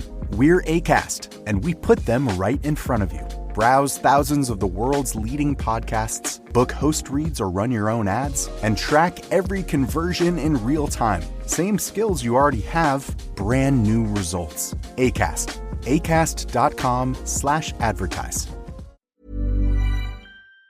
Papa ou Et je vais même te dire un truc, Christophe Taylor, tu verras que le jour où tu as vraiment, vraiment une volonté affichée d'indépendance, ça sera peut-être là que la fédération va se dire: «Hop, hop, hop, on est en train de perdre une de nos 4 disciplines, il faut qu'on fasse quelque chose». Là Il y a déjà eu ça. non, Il y a déjà eu c'est ça. là. Non, non, Ça a non, pas non, marché. non, je te parle pas de la ligue. La ligue, tu es toujours sous le joug de la fédération. Ça n'a Oui, parce qu'ils n'ont pas voulu le lâcher. Parce qu'ils n'ont pas voulu le lâcher. Il y a eu des tentatives pour créer une ligue oui, indépendante Christophe, et la oui, fédération a tout fait pour le récupérer et a tout fait pour l'éteindre. oui, oui, le Gilles Cézannial, il veut pas lâcher le truc, hein, parce qu'en non, mais mais il le dit, il le non, mais gardera le polo, hein, il veut une ligue pas. professionnelle à l'intérieur d'une fédération, ça n'a rien à voir avec une fédération indépendante. Ouais. Donc à un moment donné, Oui, moi C'est moi je plus. suis ravi d'apprendre que Gilles Cézannial, il veut, nous garder au sein de sa fédération. Mais à ce moment-là, qu'il fasse quelque chose, qu'il mette les moyens. Parce qu'on parle des résultats des garçons qui ont été dans la lumière. Mais tu prends la natation, si tu enlèves Xavier, si tu enlèves Léon Marchand, il y a qui derrière? Alors tu as le fabuleux, le Florent Manodou, que je salue, hein, 4 médailles en 4 olympiades, c'est fantastique, mais qui a 92, qui va avoir 33 ans, donc ça va être fini. Tu pas une fille, quasiment, à part la fille qu'on a naturalisée 2 mois avant les Jeux, qui a une médaille, de bronze. Tu qui à part Léon Marchand? Il y a rien en natation. Il y a rien. Le plongeon, la synchro, on participe, on est là, mais c'est quoi le bilan de la Fédération française de natation? Alors ouais, tu as Léon Marchand parce que tu as un extraterrestre. Ce gars, il est fantastique. Mais à part ça, pourquoi la Hongrie fonctionne? Pourquoi la Croatie fonctionne? Pourquoi ces pays-là fonctionnent? Et les autres pays qui fonctionnent, c'est des pays où effectivement le polo est reconnu et où la fédération, comme la FINE en Italie, donne les moyens au polo. Mais nous, enfin, je veux dire, quel est le risque? Mais il y a pas de risque pour nous, mais je veux dire la fédération non plus n'a pas de risque à mettre des choses en place correctement. Ça fait même, ça paraît même incroyable de ne pas mettre en place des choses simples, faciles, de se mettre dans l'action pour améliorer la formation, améliorer la formation des joueurs, des arbitres, des entraîneurs, les organisations, comment on fait pour les régions. Enfin, à un moment donné, il y a plein de choses à faire juste en communiquant et en mettant les acteurs du polo ensemble et puis aussi sur cette espèce de gouvernance au niveau international, on n'est pas bien vu. On n'est pas bien vu au niveau de la LAN, on n'est pas bien vu au niveau, international parce que nos instances donc on n'est pas nommé non plus on n'est pas nommé dans les instances, européennes ou avec la World Aquatic parce qu'on est mal vu. Notre fédération est mal vue. Ben, oui. Donc il y a plein de choses à mettre en place là-dessus. Il y a la relation avec les clubs, mais la relation avec le monde international et ça coûte rien, ça ne coûte pas d'argent ça. Non, mais moi, je l'ai déjà dit, que quand les choses ne sont pas faites, bah, écoute, tu prends ton destin en main, tu seras ensuite responsable de tes échecs et de tes succès, mais en tout cas, si tu as des échecs et bah, tu sauras sur quoi il faut travailler. Tu peux pas avoir des échecs et puis à chaque fois que tu veux prendre la main et faire quelque chose pour changer ça, te heurter à un mur fédéral, technocratique, bureaucratique et cetera. La France en est malade, même en dehors du sport et je vois pas, enfin, je vois pas pourquoi ça marcherait pas. Alors peut-être que, il y aurait des balbutiements, peut-être que ça marcherait pas au début, peut-être que effectivement tu te prends des portes, il y a des difficultés. Mais et puis même je vais même vous dire, parce que le temps passe très vite, même si ça prend 10 ans, même si ça prend 10 ans de mettre en place quelque chose, qu'est-ce qu'on risque? Qu'est-ce que sera le polo français dans 10 ans en restant, au sein de la fédération là? Vous pensez que ça va aller mieux? Ça dépendra des personnes. C'est mal barré. Pas pas sur le prochain mandat, en tout Bah, cas. le prochain mandat, il va se lancer. On ne sait même pas qui est officiellement président de la commission polo, officiellement. Il y a pas d'acteur du water polo. C'est pas monsieur Oui, Pérez? voilà, donc Non. c'est quelqu'un qui est peut-être, très bien, mais qui n'y connaît rien, qui n'est pas sur la volonté du water polo, dans sa formation. Il va s'occuper de la commission polo. Pour l'instant, rien n'est officiel. On ne sait pas qui est dans cette commission water polo. On ne sait rien, donc peut-être qu'ils vont tout mettre en place pour avoir quelque chose de concret pour la saison prochaine. Moi, j'attends un projet du water polo, un projet, de développement de l'activité, qu'elle soit masculine ou féminine, un vrai projet avec des acteurs et des gens compétents et des experts dans cette commission. Des gens qui connaissent le polo et qui ont envie de le faire avancer. Donc on verra comment ça se passe. Moi, je vais attendre de voir qui va être dans cette commission et s'il y a des acteurs du polo féminin aussi, hein. Et puis, moi, je ferai part à la fédération de ce qui me convient, m'y convient pas. Après, elle en fait ce qu'elle veut, mais je pense qu'il faut qu'on dise à chaque fois ce qu'on pense et qu'on ait au moins aucun regret sur ce que la fédération fait. Puis après, en parallèle, il faut que les clubs se bougent pour, comme tu dis, préparer quelque chose d'autre, créer une autre dynamique pour, se sortir de là. Et ça, tu sais, tu parles du manque d'unité des clubs, je te rejoins. Mais moi, je te dis, si tu mets une fédération avec un président de fédération qui soit bien clair, bien, qui soit respecté et qui soit pas clivant et qui fasse l'unanimité. On a parlé en rigolant, mais pas tant que ça, de Domi, d'un personnage comme Domi qui rassemble, ferme, avec des idées, machin. Les clubs y suivront. Là, pour l'instant, c'est un espèce de maelstrom parce que chacun, comme tu dis, fait son petit truc dans son coin, fait machin, sa petite cuisine depuis toujours, en fait. Et il y a pas de vrai projet. Quand tu as pas de vrai projet fédéral, bah, les clubs, tu fais ta petite tambouille et puis chacun fait dans son coin. Mais à un moment donné, quand tu fixes les choses et tu dis: «Voilà, maintenant, il y a une fédé de polo, on va mettre les moyens, on va faire ci, on va faire ça», les clubs, ils vont adhérer. Et puis les clubs qui adhèrent pas, et bah, ça veut dire quoi de pas adhérer? Si demain tu dis: «Voilà, pour s'engager à la fédération, il faut 4 étrangers dans le championnat, pas plus», bah, les clubs, ils seront obligés. Là, en fait chacun fait un peu ce qu'il veut. Bah, moi, je non, non, moi, je ferai pas. Moi, j'en mettrai plus ou moins ou machin. Il y a pas de règle. Il n'y a pas de règle vraiment, vraiment établie. Il faut de la discipline. Je t'ai pas dit que ça allait, je t'ai pas dit que ça allait se faire. Je t'ai pas dit que ça allait se faire facilement ou rapidement. Mais tant que la première pierre, elle est pas lancée. Moi, je te dis, la survie du polo, elle dépend que de ça, hein. Que de ça. Ouais, après, je pense qu'il y a des étapes intermédiaires, comme l'a dit Laure. Je pense qu'il y a des choses qui peuvent se mettre en place à la fédération et qui coûtent pas d'argent. Elles se mettent pas en place. Elles se mettent pas en Je- place. Les années passent et rien ne se met en place. J'aurais une question pour Laure. Pour Laure. Comment on intègre la commission de waterpolo? C'est le président de chaque commission fédérale qui contacte les gens qu'il souhaite, qu'ils soient à la fédération ou dans des clubs ou dans des ligues et qu'ils soient licenciés, point. Dans n'importe quelle discipline. Il peut y avoir des gens qui ne sont même pas de la Fédération française de natation et qu'on intègre dans cette commission. Donc on fait le choix. Ils sont cooptés. C'est même pas coopté, on leur demande. Donc après, il peut y avoir 2, 3, 4, 5, 6, 10, 15 personnes, peu importe. Et la commission est créée. Là, tu peux me dire les membres de la. Là, c'était Benjamin Mercier qui était président de la commission fédérale. Tu peux me dire les membres de la commission fédérale, s'il te plaît? Mais en plus, ça a changé en cours de route. Il y avait 2 experts juridiques. Il y avait Fred Odon. Il y avait Thierry Landron pour le polo féminin, mais qui n'est pas toujours disponible, mais qui essaye. Benjamin Mercier. Il y avait qui d'autre? Je sais même plus, tu vois, quel nom. Et dedans, tu dois avoir un ou 2 cadres techniques qui sont dedans. Donc je pense qu'ils y ont rajouté des entraîneurs nationaux pour dynamiser le truc. Mais tu mets ce que tu veux tu mets qui tu veux dans ta commission. Et après, tu peux faire des belles commissions, hein. Tu peux mettre 15 ou 25 personnes et jamais les réunir, hein. Tu fais comme tu veux, ou tu décides tout seul avec ton petit salarié à la fédération. Après, c'est une histoire d'organisation. Après, le comité directeur de la fédé, elle prend en compte ce que fait cette commission. Le reste des membres du comité directeur ne rentre pas en compte dans ce qui se passe dans la commission. Donc la fédération, elle est responsable de ce qu'elle met en place comme fonctionnement.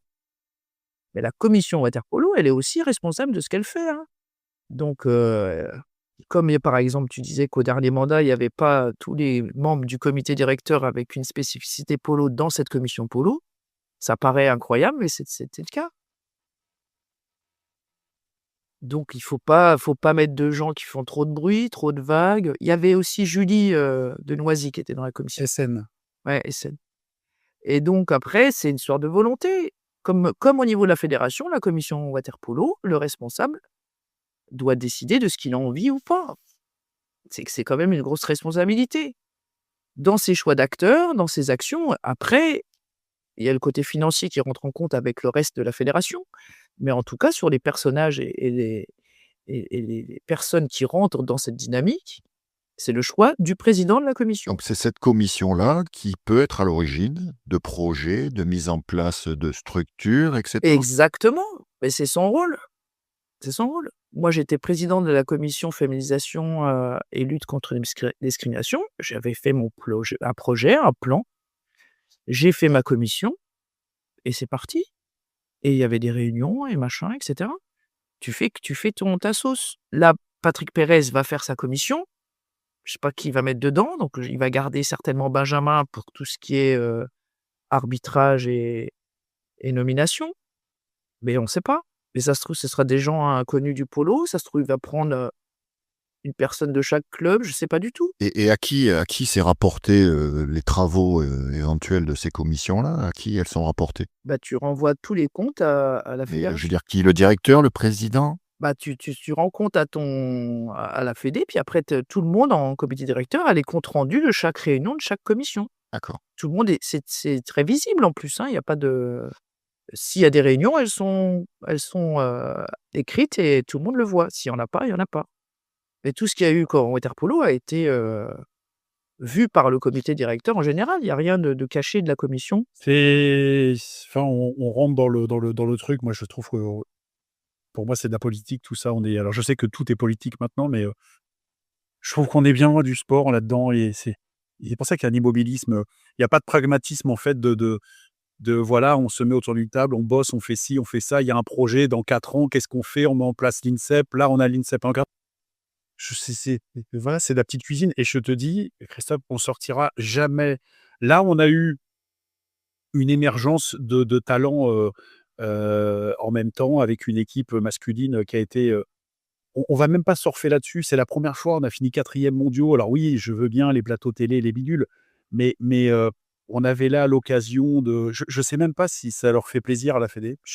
Je sais pas si on leur fait pas un petit peu, je veux pas dire d'ombre, mais je reste très, très sceptique sur la réelle volonté de la fédération de développer le polo. Alors voilà, quand tu veux partir, ils vont te rattraper et ils vont te dire: «Non, non, pars pas, on va s'occuper de toi». Mais si tu pars pas, c'est peut-être tant que tu leur dis pas qu'il faut partir, je doute quand même, de l'arrêt de l'immobilisme. Ben, ça sera peut-être, la conclusion de cette, partie fédérale.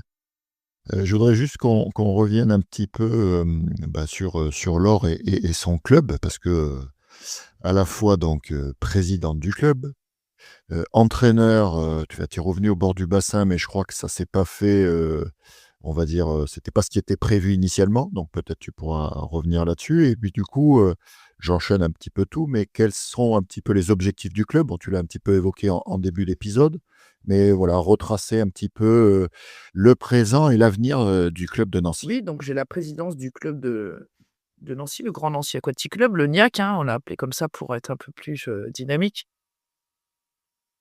C'est vrai, tu pas fait le Niac, ouais, c'est pas mal, ouais. Heu, Nous, on a décidé de se créer ce club et d'avoir vraiment de l'ambition, hein, de pas créer un club, pour être un peu comme certains font. Tu restes un peu dans tu as créé les choses, mais tu as aucune ambition de dynamisme ou de c'est pas parce que tu fais une action qu'il faut pas la dynamiser. Donc on a vraiment cette ambition, on est parti sur le water polo, mais on a aussi, la natation et la natation artistique. On est un petit peu, comme je l'ai dit auparavant, coincé avec cette piscine, donc on les garçons sont en national 3, mais on pourrait les monter en national 2, mais on a un problème de bassin puisque même pour l'élite, on est obligé de louer la piscine universitaire, donc c'est un peu compliqué et donc on a cette ambition et moi j'ai toujours été, passionnée et ambitieuse dans tout ce que j'ai fait.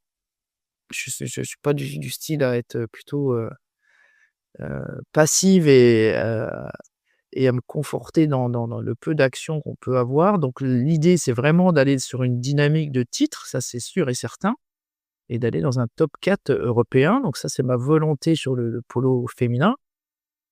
Bien sûr que j'ai envie que les garçons remontent aussi en division et qu'on développe aussi nos autres activités au sein du club. Les garçons font partie de la même entité? Oui, oui, tout à fait. Il y a maintenant, il y a plus qu'un club de water polo à Nancy, c'est nous. Il y a p Avant, on avait fait des ententes, on est un petit peu les 2 clubs ASPTT et nous. Maintenant, il y a que nous. J'ai même créé une entente en national 1 féminine avec Thionville pour essayer de dynamiser le club de Thionville en water polo féminin. J'ai vraiment une volonté de développer le polo, hein, que ce soit à Nancy ou ailleurs, ça c'est toujours été et puis sur Nancy, bah, c'est de récupérer le titre, évidemment avant que Lille, en ait 13. Est-ce que tu as réussi à récupérer des joueuses de Mulhouse ou pas? Non, une petite jeune, mais c'est tout. Elles sont toutes parties, Donc les joueuses de Mulhouse, où il y en a qui ont arrêté de jouer, beaucoup. ouais, il y a Aurélie Battu qui est partie en Espagne et les autres, la petite Juliette Dalluin qui est repartie aux États-Unis, mais les autres, qu'est-ce qu'elles sont devenues? Bah, elles sont plus, sur le territoire français. Il y en a une ou 2, il y a, Valentine Hortot qui est sur Lille, qu'ils ont récupéré et puis les autres sont ou arrêtés ou partis à l'étranger. Il y avait les Audrey, Louise, tout ça qui ont arrêté le polo, Camélia qui a arrêté, d'autres qui sont, Camille et Juliette sont à l'étranger, Aurélie à l'étranger, donc il y a pas grand-chose, hein. Puisqu'il y avait aussi des étrangères. Moi, j'ai récupéré, si Tiziana Raspo qui était aussi là-bas. Donc voilà, donc notre objectif, c'est de dynamiser. On a aussi quelques étrangères, mais on essaye de travailler sur une génération, qui est au milieu de son expérience, hein, des 2003, 2004, 2002, pour que d'ici, 1 an ou 2, il y ait, encore un peu plus d'expérience. Donc ça, c'est l'objectif du club. Sur du moyen terme, après sur du court terme, l'objectif de cette saison, c'est d'être sur le podium. L'année dernière, on finit 3e, en Coupe de France. Cette année, à Coupe de France, on finit 2e, même si on prend une fessée contre Lille en finale. Mais notre objectif, c'est d'être encore sur le podium et de pourquoi pas essayer d'avoir la 2e place. Bon là, la messe est dite sur les clubs, hein, Lille est devant pour l'instant et puis après, il y a Bordeaux, Nice et nous et l'INSEP derrière et ça se jouera sur ce top 4, pour les demi-finales. Et juste donc sur, le fait que tu te retrouves, à nouveau au bord du bassin, parce que j'avais discuté un petit peu, avec quelques-unes de tes filles, lors du trophée Alice Mia. Il y avait un entraîneur qui était là en début d'année et puis finalement, surprise, c'est Langotro au bord du bassin. Oui, donc on avait un entraîneur italien depuis la saison dernière qui s'appelait Arnaldo. Donc son contrat a été reconduit, il repartait pour une saison et puis au mois d'octobre, il me dit, qu'il part la semaine prochaine, qu'il est, convié à entraîner aux Émirats arabes. Donc je lui dis: «La semaine prochaine?» Il me dit: «Oui». Donc je lui dis que c'est pas très respectueux et cetera, bref. Et donc c'est très compliqué de trouver un entraîneur en début de saison comme ça. Enfin, la saison avait déjà été entamée, donc j'avais pu entraîner depuis quelques années parce qu'avant on avait un Monténégrin qui entraînait et puis donc j'entraîne un peu quand même l'équipe 2 ou quelques joueurs, je suis quand même sur le terrain. Donc il a fallu que je retourne, entraîner les joueuses et donc c'est parti jusqu'au mois de mai, hein, pour, encadrer les filles donc ça change de méthode, Est-ce que la présidente est contente de l'entraîneur? pour l'instant ça va. Non, non, c'est compliqué parce qu'avant quand j'entraînais, je travaillais pas à côté. Là, je travaille à la piscine universitaire à Nancy, université de Lorraine donc d'allier les 2 c'est compliqué, c'est pas prévu comme ça au programme donc c'est toute l'organisation qui est complexe. Sur l'entraînement, je pense que les filles, elles adhèrent au projet, à chacun sa façon d'entraîner, mais j'implique beaucoup les joueuses à m'entraîner et puis, comme je peux pas être tout le temps présente, il y a des entraîneurs, en natation qui prennent la partie natation et des choses comme ça, quoi. Mais bon, ça nous a fait un coup assez dur, au mois d'octobre, même pour les joueuses, tout était bien planifié. Donc c'est comme ça, on retrousse les manches et on continue, on avance. Voilà et on a pu quand même finir 2e de la coupe de France, donc c'est déjà pas mal et on va essayer de tenir correctement sur ces Avec 10 joueuses uniquement. ouais, mais il m'en manquait des joueuses, hein. Par exemple, ce week-end, on a joué à plus, hein. Il est pas prévu que tu remettes le maillot quand même? Non, non, que pour l'entraînement de temps en temps peut-être, mais pas pour les matchs. Mais bon, il y a l'effectif est plus important quand on joue à domicile parce qu'il y a des joueuses qui peuvent pas se déplacer. Mais et puis la coupe de France, comme c'était vendredi, samedi, dimanche, c'est compliqué pour certaines qui ont des examens, enfin bref. Les joueuses féminines sont pas toutes professionnelles, donc c'est déjà un peu compliqué, contrairement à des étrangères où elles sont à disposition tout le temps. Donc moi aussi, j'ai quelques étrangères, là, c'est plus simple de déplacer. Mais sur nos matchs à domicile, ça va être, plus intéressant puisqu'on sera au complet. Là, on a joué Lille, on a déjà fait un meilleur score que la coupe de France et il nous restera les Lille et Nice et Bordeaux à domicile et ça sera beaucoup plus simple de les jouer chez nous évidemment puisqu'on sera au complet et puis dans notre bassin. Donc voilà, l'objectif, c'est de finir dans ce top 4 et de pas finir 4e pour pas être en demi face à Lille. Voilà, un peu la situation. Le même cas que chez les garçons, Voilà, c'est ça. qui veulent éviter Marseille. J'espère qu'on aura encore les diffusions sur Sportall pour suivre les matchs quand même. Nous, on essaye de les mettre. Nice le fait, je pense aussi.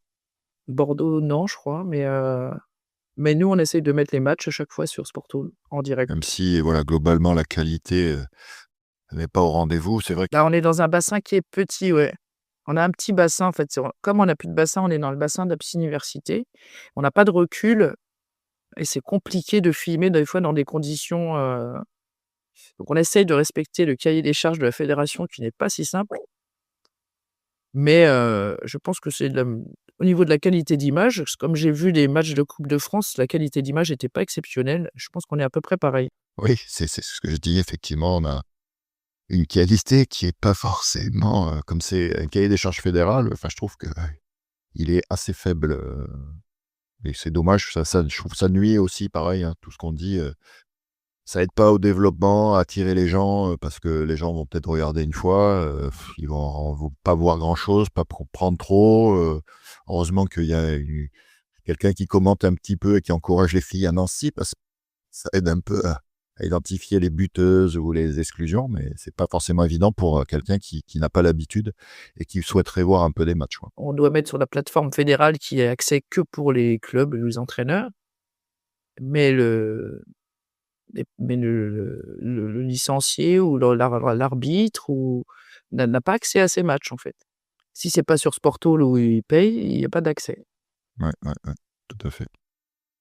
On a pour habitude de finir nos épisodes sur une personne que tu aimerais bien entendre à ce micro, à ta place. Donc, est-ce que tu as des noms à nous suggérer, du water polo ou pas? Mais J'ai pas de nom en tête là.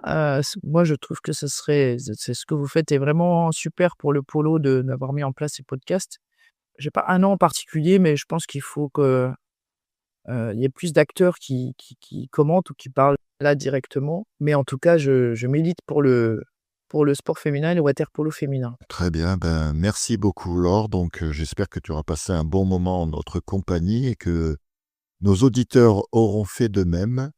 On se retrouve pour un prochain épisode avec soit du championnat, soit un nouvel invité. Merci à tous et à bientôt. Merci à vous, au revoir. Ciao. Merci, ciao. Verizon customers get exclusive access to pre-sale tickets just for being a customer. This pre-sale begins Tuesday, August 11 at 10 a.m. through Thursday, August 13 at 11 p.m. before the general public on sale. Check out Verizon Shine in the My Verizon app to learn more. Here's a tip for you. There's a podcast out there with fans waiting to be your next customer. They tune in every week, they trust the host, and that host wants to talk about brands like yours in their own words to their audience. The problem is, you just haven't been introduced yet. We're Acast, where that introduction happens. As the world's largest podcast marketplace, we let you browse shows, see who's listening, and book host-read sponsorships or run your own ads all from one platform. Transparent pricing, real-time data, complete control. Start advertising on podcasts by visiting acast.com/advertise. N'hésitez pas à nous laisser vos commentaires. Si l'épisode vous a plu, vous pouvez noter l'épisode, le partager et pour ne pas manquer les prochains, pensez à vous abonner. À très vite sur La Pointe.